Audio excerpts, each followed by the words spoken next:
I'm Ian Sheridan, and here are the headlines. The University of Winchester has just celebrated Diversity Week. Earlier, I spoke to two activists and got their opinions about the Windrush scandal. I think that what's happened to them is wrong. I think they've been treated badly. But I think they're just part of a long, long line.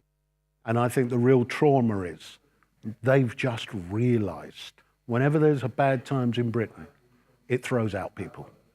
They were just the latest group. The government has set up a Windrush task force to decide on compensation for the people affected by this.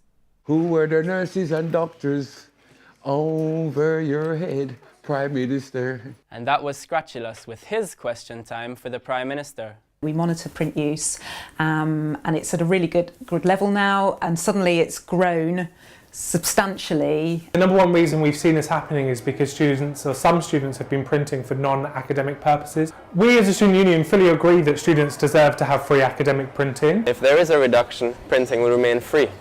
But if there isn't a reduction, other options will have to be considered to reduce the environmental impact. So we're standing on King's Barton. It's a new development on the edge of my ward. A Stagecoach spokesperson has said, "We work closely with the local authority and will continue to do so in regards to housing developments such as King's Barton."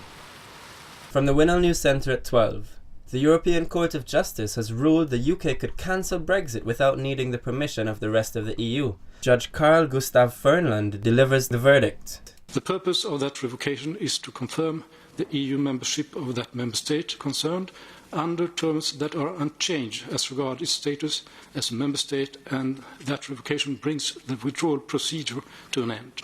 This comes just a day before the planned vote on Theresa May's withdrawal agreement. However, it's now understood that the Prime Minister has postponed tomorrow's planned vote.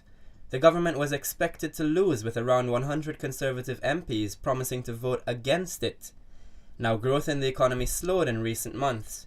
Output increased by just 0.1% between September and October, with car sales dropping sharply.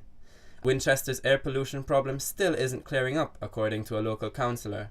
Anne Weir says that the infrequent bus service is making the problem worse. She thinks that's causing people to depend on driving into the city centre. Certainly in Winchester, where we have a problem with air quality in the centre of town, the more cars that go in add to those problems, and really what we want to do is to discourage cars from going into the centre of Winchester. And finally, Harry Redknapp says he's stunned to have been crowned King of the Jungle. The football manager won I'm a Celebrity last night.